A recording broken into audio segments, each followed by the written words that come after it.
Good morning, good afternoon, good evening, folks. Michael Zuber, one rental at a time. It is that time for us to have another whiteboard discussion. Folks, if you don't know, I have plenty of playlists on this channel. I hope you check them out. The newest one is called Whiteboard. It's where I go into my office, go into this little room here, and just talk about things and kind of just have a discussion about whatever the topic happens to be. In addition to that, I do the daily financial news. I have 7, 8, 9 millionaires and many multimillionaires talk to you every week. So check out the playlist. What we're going to do here in this particular whiteboard is we are going to have a discussion about buy and hold versus recycling capital. And folks, what we are going to do is we are going to take a look at my very first purchase, my very first rental. And as you will see, we no longer own it. But you can go ahead and look this up on Zillow and follow along. So folks, the address is 1818 Norris, that's Norris Drive East, 93703. Again, we don't own it. We haven't owned it in quite a while. But yes, something to go ahead and look at if you would like. So as you will see on Zillow, if you happen to go there, we buy it December of 2002. This is Olivia and I's entry into being landlords. It is the one I wrote about in our first book, One Rental at a Time, where our tenants did us dirty. It was not a fun experience. If you want to know about a horrible first tenant in a unit, buy the book. It's on Amazon, nearly 1,000 reviews. So I will save that story for another day. But yes, we buy it for $107,000, and it actually rents. I didn't write down rent, but let's write rent down for $1,100. This again is December of 2002. Again, this is the whole history, the whole timeline, and at the end of this, we'll actually make a prediction about where Norris Drive goes in the future. We'll have some fun together. So, the first thing to note is we were buying in a hot market.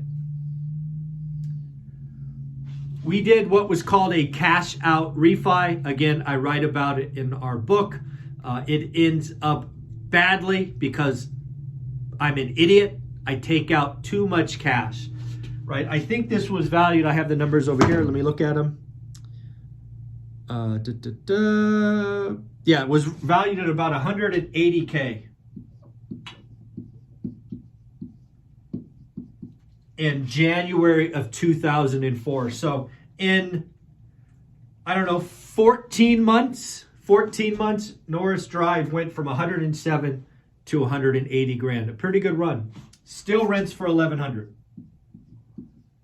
Rent did not change. So again, what did we do? Again, this is for us our first chance of recycling capital. We bought a property. It's cash flowing, even though our first tenants did us dirty. It then goes up. We take cash out. This is my first mistake. Folks, you got to do the math. The bank asked me, how much do I want? I had, how much can I get? They said, this much. I took it all. Unfortunately, my rent stayed the same, and now my mortgage payment was like $1,200 or something. We were negative every month. It is the only picture in my first book. No alligators. Don't buy them. Don't create them. Bad, bad, bad, bad, bad. Okay. The story continues. The market stays hot. Hot, hot, hot. We go all the way up to, so this is November of 05. So 11/05. We sell it for $264,000. Folks, for people who say you can't call markets, I say hogwash. I look at my market every day. I made the call that this was not feasible because it's still rented for $1,100. The only reason, and yes, an investor bought this property. They had what was called 2 2/28. They had a mortgage where the first 2 years were at a teaser rate of 0.9 or 1.9 or something of that nature. At the end of the 2 years, it would reset, and it would reset much, much higher. These were called Alt-A or subprime loans. This was a problem. This is what I saw, And this is why we got out. We sold. We sold every house because it was unaffordable. It didn't cash flow. It was nuts.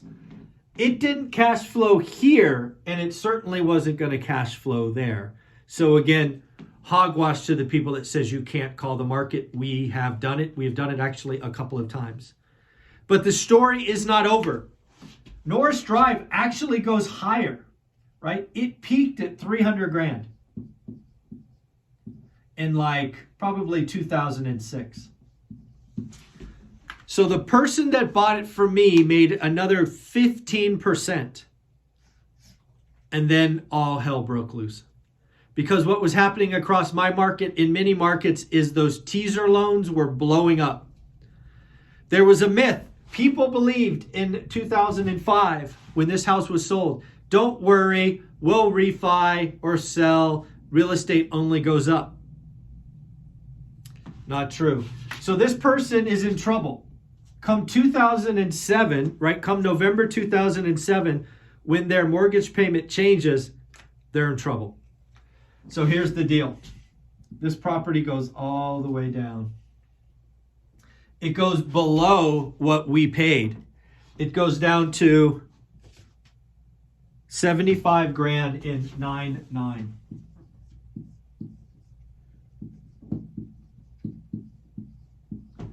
Hopefully you can see that. Yes, you can. Yep, $75,000 September of 09. Good news, it rents for more. This is the first time rent went up. It's now $1,200. Fun fact, when this property hit the MLS, I tried to buy it. I tried to buy it at $65,000 because I wanted it back. But somebody paid more. Somebody paid 75 grand for it. So again, it now cash flows. It cash flows quite well, but you couldn't get loans. You couldn't get loans back then, at least as an investor. So this house rebounds by 2017. Woo, that's a long time. 2017, it sells again. What month was that? December. Sold for $153.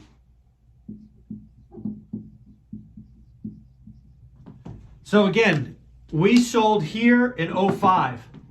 12 years later, it is only worth $153. Good news though, rents are up. Rents went up at this point. Now it's $1,350. Okay, so cash flows, it should cash flow at 153, especially because rates were down. And now as of 4/22, the month that we are in now, 4/22, it is now worth $300. And this is all according to Zillow. And it rents for, I think, $1,750. Yep, $1,750. So this is Norris Drive. This is 20 years, right? Yeah. Nearly 20 years, because we bought it in December. So not quite 20 years. But let's just call it 20 years. Time in the market beats timing the market. However, if you watch your market, you can make great decisions. So if we go back and we revisit what we did, we buy a property for 107 grand, it cash flows. About 14 months later, we go back to a bank and we take cash out. We take too much, never do that, but we took too much. I think we bought 2 houses. This money here became 2 more houses. Right? We were recycling capital. We took all of our down payment plus some appreciation and bought more. So Norris Drive became 3 units, right? Norris itself and then 2 more, which did their same thing. You have to watch your market. Sometimes it's unaffordable. If we have another peak, and again, we talk about the affordability index on this channel because it's very, very, very important for residential, sell. Truth be told, we didn't sell, we exchanged. This unit here became, I think it became Vassar, a small apartment building that we still own today. These units here, these two houses, those became, I don't know, an 18 unit and a 13 unit. So those three houses that we sold at the peak became what, 5, 13, 18, 36 units. A lot more cash flow. Rents went up when the market went down. Then there's a crash. Again, yes, my market went down 75%, but it took years. 06 to 9. Markets fall, but they don't fall overnight. And then it takes a long time to come back, right? We were 300 grand in like probably 06. We're back there in 2022. So think about this. I could have owned Norris Drive here and done nothing. Done nothing for 20 years. It'd almost be paid off, right? We got 10 years left. It'd be cash flowing a lot. It would be cash flowing probably $1,000, maybe more. However, because we watch our market, we do the numbers, we have a buy box, we were able to use the market cycle to our advantage. You can learn your market. It takes time, but it can be done again, and you can use cycles like this. California is a wonderful market if you're willing to do the work. Look at this. 107, 264, 75, 300. Not many markets have that crazy up, down. And if you're on the right side, you can use it to your advantage. If you're on the wrong side, if you're flipping up here and the market goes down, you're in trouble. Now let's talk about the future since we're here, right? Does the market go up from here, sideways, or down? I don't think it goes down. Fresno is one of the last affordable places in California. It's getting a lot of migration from Southern California and Northern California. So the supply-demand balance says that prices will at least be stable. I don't think they shoot up much more either. At least I hope not, because that will start to hurt affordability because incomes are not quite adjusting yet. So what I would tell folks in Fresno, or at least what I am planning for in Fresno, is a flat market. Right? I think Norris Drive, assuming it's worth 300 grand a day, I think in 5 or 6 years, it's worth between 310 and 340, right? Which is another 10%, but that's over a decade. So again, buy and hold.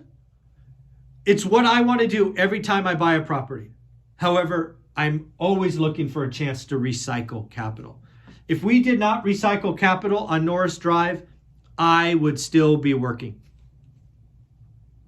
instead of retired almost 5 years. Think about that. So again, let the market be your friend. If you are building, right, the other thing to realize is we were building a base. So we were getting in more and more debt. Good debt, but more and more debt.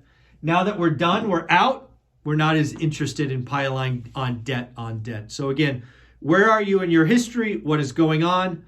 All of those conversations. So again, buy and hold works, but buy and hold plus recycling capital is amazing.